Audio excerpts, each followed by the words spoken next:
केंद्रीय मंत्री नितीन गडकरी आपल्या प्रचारासाठी मोठ्या सभांसोबत छोट्या मोठ्या सभाही घेणं सुरुवात केलेलं आहे। छोट्या छोट्या समाज घटकापर्यंत पोहोचण्याचा त्यांचा प्रयत्न आहे। आज या ठिकाणी तेली समाजाची एक बैठक झाली। आपल्यासोबत तेली समाजाचे काही नेते आहेत। सर काय सांगणार गेडे साहेब, आज या ठिकाणी गडकरी साहेब येऊन गेले, कशा प्रकारे प्रतिसाद होता, तुमचं सगळ्या नेत्यांचं काय म्हणणं आहे? नितीनजी हे आमच्या समाजाबद्दल त्यांना फार आदर आहे आणि म्हणूनच आज महाराष्ट्राचे जे अध्यक्ष बावनकुळे साहेब त्या अध्यक्ष एवढ्या मोठ्या पदावर आहेत आणि त्यानंतर कृष्णाभाऊ आहेत। त्यांनी यावेळेस रामदासजी तडसांना पुन्हा प्रतिनिधित्व दिलेलं आहे। त्याच्यामुळे तुम्ही जर कार्यकर्त्यांना जर असं पुढं केलं तर समाज तुम्हाला डोक्यावरच घेणार आहे आणि आमच्या याच्यातला 80% समाज हा भारतीय जनता पक्षाच्या याच्यात आहे। प्रत्येक जण आपापल्या परीने जसं जमतं ये वाला लेते हैं। Inverter AC. आप गैम्बलर हो ना?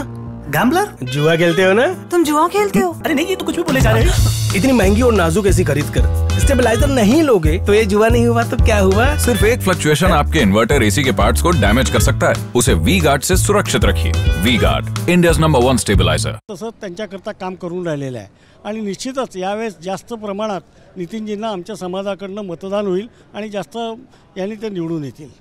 तुम्ही काय सांगणार, विकासाच्या मुद्द्यांवर मतं मागितले जात आहे गडकरी साहेबांकडनं? भारतीय जनता पार्टीच्या एकूण कार्यपद्धतीमध्ये विकासाला पहिलं प्राधान्य आहे आणि मोदी साहेब हे वर्ल्ड नंबर 1 हे आहेत, नेते आहेत आणि त्यांच्यासोबत एक काम करतात। नितीनजींनी पूर्ण नेटवर्क, रोड्स, टनल्स, ब्रिजेस म्हणजे इन्फ्रास्ट्रक्चरमध्ये त्यांचा हात कोणी पकडू शकत नाही। त्यांना लोकसभेतही कोणी विरोध करू शकत नाही।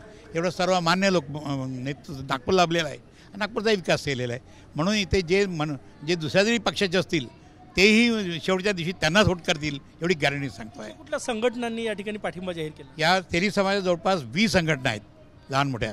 त्या सर्वांचं कोणीही वेगळं नाही आहे। त्या सर्वांनी आता 1-2% राहतात तसे, पण बहुतेकांनी आम्ही जेव्हा कॉन्टॅक्ट केला लोकांनी नागपुरामध्ये त्या सर्वांनी पॉझिटिव्ह विचार केला। काय वाटतं तुम्हाला, प्रचार कसा सुरू आहे? काय प्रचार फार छान सुरू आहे आणि गडकरी साहेब ज्या पद्धतीने म्हटलं की 5 लाखच्या वरती यादी निवडून येणार तर खरंच येणार।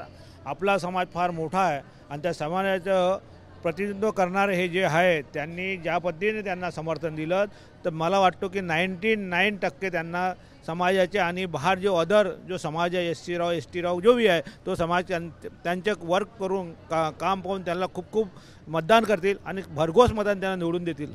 शेवटचा प्रश्न, काय महत्त्वाचं आहे नागपूरच्या या निवडणुकीमध्ये? तुम्ही इतक्या वर्षापासून समाज आणि राजकारणात आहात। यावर्षी कारण की नितीनजींना उभं राहण्याकरता, त्यांच्या विरोधात उभं राहण्याकरता उमेदवारच मिळत नव्हता। शेवटी विकास भाऊंना त्यांनी सगळ्यांनी मिळून, कारण की काँग्रेस पक्षामध्ये जी आपसातली गटबाजी आहे, लाथाडी आहे, ही त्यांना माहिती आहे सगळ्यांना। त्याच्यामुळे म्हणून त्यांनी त्यांना उमेदवारी दिली आणि यामुळे काही फरक पडत नाही, कारण की नितीनजींचं काम अगदी वयाच्या कॉलेजमध्ये असतानापासून तर युवा मोर्चापासून तर राष्ट्रीय अध्यक्षापर्यंत ते पोहोचलेलं आहे। त्याच्यामुळे त्यांना नागपूरचा आणि त्यांच्या या विकासाच्या कामामुळे ग्रामीण भागात काय आणि पूर्ण जे हे आहे ते सगळ्यांनाच माहिती आहे, काही सांगायची गरजच नाही आणि त्यामुळे त्यांना निश्चितच लोक त्यांना मत देतील आणि ते निश्चित निवडून येतील। लोकशाहीमध्ये निवडणुकीला अत्यंत महत्त्व आहे आणि या निवडणुकीमध्ये जिंकून यायचं असलं तर वेगवेगळ्या समाज घटकाचा पाठिंबा मिळवणं गरजेचं आहे। त्यामुळे या लोकसभा निवडणुकीत नागपुरात रेस लागलेली आहे पाठिंबा मिळवण्यासाठी आणि या ठिकाणी या सभागृहामध्ये तैलिक महासंघाच्या वेगवेगळ्या 20 संघटनांनी केंद्रीय मंत्री नितीन गडकरी यांना पाठिंबा जाहीर केलेला आहे। विकास हा महत्त्वाचा मुद्दा असल्याचं हे सगळे प्रतिनिधी जे आहे ते सांगत आहेत। कॅमेरामॅन रवीसह गजानन उमाटे, TV9 मराठी, नागपूर।